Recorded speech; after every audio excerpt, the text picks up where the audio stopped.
Hey everyone, it's Michael GoosebumpsFan. Today I have a different kind of video. It's kind of something I used to do called things like Goosebumps. And I haven't done one in a while. I've gotten a couple of Invisible Man videos up previous to this video. I have this video up now. I had an idea about something fun that we could do, or review, or talk about, or whatever, that might be something interesting that could expand the channel just a little bit in the right direction.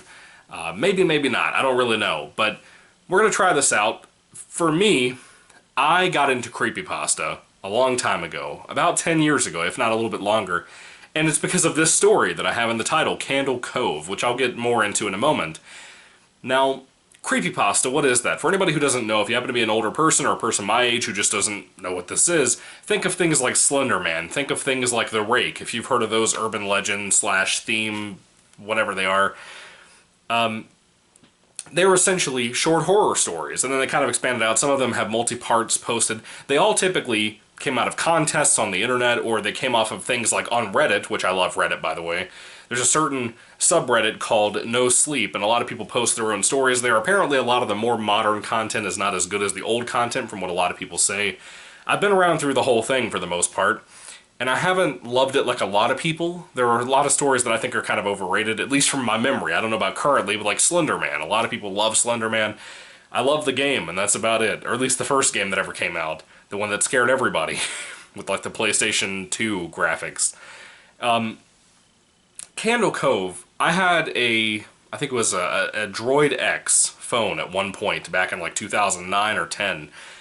And it says on the website that this is written by Chris Straub. I don't know if that's a boy or a girl. And the story is very short, maybe a couple of pages long if you had like a Goosebumps font, you know, for one of these books. The reason I want to talk about creepypasta a little bit, and again, I kind of want your thoughts on this a little bit too. Goosebumps is my generation's scary stories in the 90s. The one before that was things like Tales from the Dark Side for people from the 80s, I would say. Before that, The Twilight Zone for people in the 50s. Before that, it just kept going back and forth, all the way back to, you know, the comics that I talked about here on the channel, from, you know, Strange Comics to Strange Tales, all these different things like that. The EC comics of Tales from the Crypt, things like that. These kinds of things have been around for a really long time. And I love horror stories. I like scary stories. I like fun stories, kind of wild stories. That's why I love Goosebumps so much. That's why I'm so thankful I was able to track down the books. Because it's my kind of thing. It's my genre. I love this kind of stuff. Again, all of these different shows you could think of, like Tales from the Crypt, Twilight Zone, all these things are things that I grew up on as a kid and loved all of them immensely. Creepypasta is the next generation after my generation's scary stories. They are their Goosebumps books. You know, even though they're short stories on the internet they can read in about 20 minutes, that's still their thing. And it's really interesting, the fact that it's like that. There are a lot of creepypastas I like, but I don't think many of them have held up to this particular one, Candle Cove, which I've always found to be my probably favorite, more than likely. It might not be yours, it is mine. I just find something fascinating about this. A lot of creepypastas are not written well. They're just not. And you can go anywhere on the internet, on Google or anything, and type in creepypasta. You'll find tons of websites, if not Reddit stuff, the No Sleep subreddit. You'll find so many places that you can read all these different free horror stories, if you want to consider it free, because you did have to pay for the internet and the device and all that stuff. But still, it's fun. And I do think a lot of the older stories are much better than the newer stuff. A lot of the newer stuff is just rehashing old stuff. A lot of them are written similarly. A lot of them are written in a way it's just for the blood and guts and not for the scares. I prefer the scares over the blood and guts. That's how I feel towards Goosebumps, too. And Twilight Zone and all those things. I prefer the eerie atmosphere of a story versus blood and guts. But blood and guts can get my attention sometimes, so that's not entirely horrifically bad for me, personally, my taste. For the channel, maybe so. Candle Cove is not one of those kinds of stories. It is very much an all-atmosphere, eerie, end-of-the-story plot twist type book, or short story, that has gotten me since the first time I read it. Basically, when I was a kid, again, I had a Droid X phone, when those were really big at the time. Those are really big phones, much bigger than my iPhones that I've had. And the Droid X had, you know, of course it was an Android phone, and they have apps all over the place. You can make viral apps that have viruses in them to infect people's phones and all kinds of stuff. There was one particular app, because I was a big Scary Story fan, I think I was reading Stephen King's The Stand, the uncut edition at that time. I think it was my first time ever reading it. It was the only time I've ever read it. And And I got bored reading the book, and I wanted to look on, you know, the Android store and see if there was any kind of scary story books or apps or anything like that that had free short scary stories or anything like that. And I found one. It was like just an app that had 4 or 5, I think it was 5 scary stories just kind of posted in there. I think the app itself was called like 5 Scary Stories. It turns out, I found out many years later, these were just creepypasta stories that were put into here. I don't think I had Slender Man. I don't think I had any of that stuff. I don't think it was even written at that time, as far as I know, off the top of my head. But Candle Cove was, and Candle Cove was the first story in that whole collection, and I remember how much that ending got to me, how eerie the descriptions are here. It isn't perfect or anything, but the atmosphere, the eeriness is something you don't see in horror anymore, whether it be in movies, books, TV, anything. You don't see that anymore the biggest majority of the time. It's very rare to find something like that. Again, it's been over 10 years since this was published, at least on the Creepypasta website I'm looking at. And rereading this today at work, I gotta tell you, it gave me chills then too. There's just something unnerving about the way this book, or the short story, excuse me, plays with you. Candle Cove even got an adaptation, sort of loose adaptation, to a TV show called Channel Zero. If you love Goosebumps, if you love Twilight Zone or anything like that, I could not recommend Channel Zero enough to you. It's been canceled, but there were 4 seasons of it. The only season I've seen so far was season 4, The Dream Door, and it messed with me so freaking bad. It has a great combination of like an 80s style soundtrack in that particular season. I don't know about the other seasons.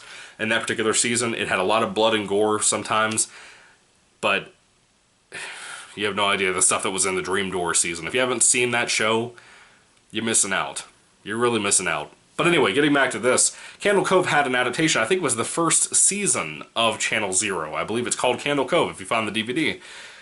And I want to see it so bad, I actually just today ordered the 4-season collection box set, because each of the seasons are only about 5 or 6 episodes long. Very low budget, but fantastic, man. I love those shows. They're very creepy, very eerie, and again, kind of gory sometimes. At least the 4th season was. But I loved it. I loved every moment of it. I thought it was fantastic. 6-episode season was the perfect timing for that. But Candle Cove, again, it might be like 2 pages long. Now, to finally get to the story of this, for anybody who is actually curious about this, Candle Cove is essentially an online forum of people talking, not in real life, but like on this, the way the story is written. It's like 4 different people, I think, 3 or 4 people, one of them actually named Kevin Hart of all things, and they're all discussing this old show that this one original commenter, kind of like on Reddit, posted, talking about this show that he grew up watching in Canada, watching bad, you know, kids shows and children's whatever's, cartoons and shows and all that, how bad they were apparently. And there was this one show called Candle Cove that this kid wanted to know, or this adult wanted to know, if anybody else remembered seeing it back in like the 70s.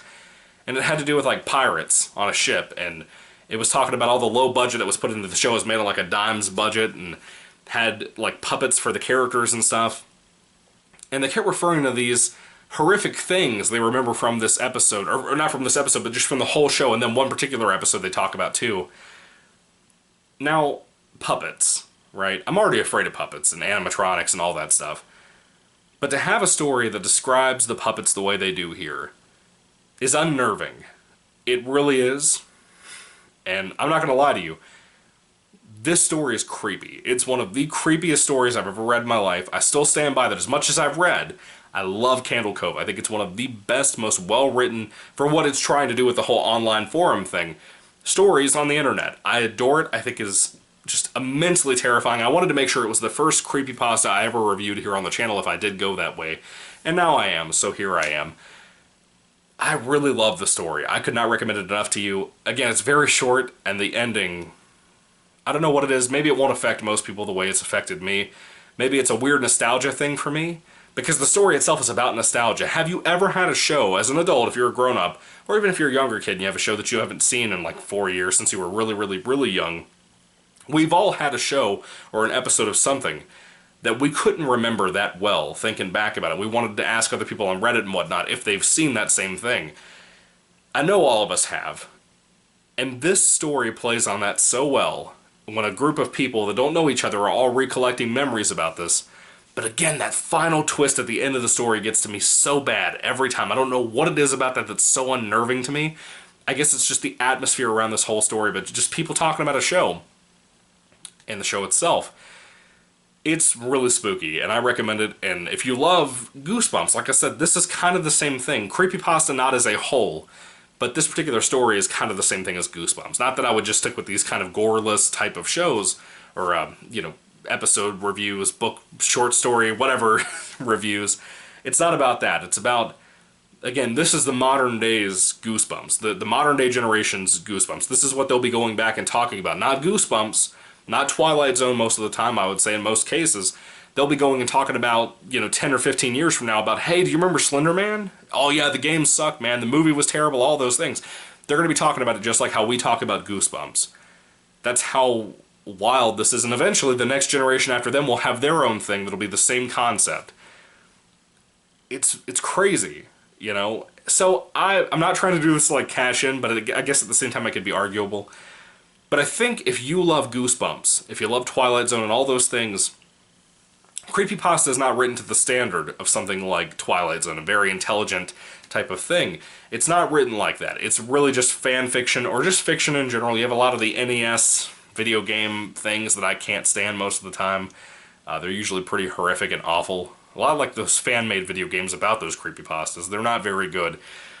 So you do hit a lot of bad ones every once in a while, but still, I could still talk about them at some point. If you have a really good creepypasta you'd like to recommend to me to read at some point, I'm actually reading 2 different ones right now I'm really getting into. One is really unnerving. But I want to do videos about these sometimes. Maybe, I don't know, a couple of times a week or something. I don't know how often I could get to this. I just kind of read them on my breaks at work because they're kind of short. But Candle Cove. If I had to rate Candle Cove on a 5-star basis, again, I try to take into account the writing style and everything else. Again, this is written like just people online just kind of chatting about nonsense. So capital letters and, you know, punctuation, all that stuff are not as important, but they are okay here. I would say there's not really anything big that I remembered seeing. So you have to kind of make that as an exception for creepypasta as well. You have a lot of amateur writers coming in and writing that way. I don't think Chris Straub is an amateur writer. I think this story is written the way it's supposed to be written, with the online chat log thing for the forum setup. If I had to rate Candle Cove on a 5-star basis, I would personally give this a 5 out of 5. Now, there might be a lot of personal nostalgic bias to that, but I love it, and I can't wait to talk about Channel Zero at some point if God allows me to be able to sit down and watch the show and then do a video and put it up for you guys. I love Channel Zero. I love Candle Cove. I hope you'll check out both of those. Anyway, what are your thoughts on Candle Cove if you have seen it? Put your thoughts and comments down in the comment section down below. I would love to hear what you have to say about it. Have you had the weird nostalgic feeling that I've had about this story? Because originally I didn't know what it was called. I just knew that there was a thing called Candle Cove. And many years later, like in the last couple of years, I looked online and I found out it was called Candle Cove, like the actual story. Really weird. It was kind of the same experience as the characters in the story. With my whole long-lost app for my Droid X phone. Anyway, what are your stories that you recommend to me for creepypasta, aside from the basics, like Slender Man? There are things like the Russian sleep experiment that I haven't read, that I'd also like to check into that too at some point. Just to see what people have to say about that, just to see what I have to say about that, because I want to know how spooky some of that stuff could be. Anyway, thank you for watching, folks. May the Lord Jesus Christ bless you guys today. Again, 5 out of 5 stars for me. I thought it was great. I think it's still great. Anyway, God bless you. Goodbye.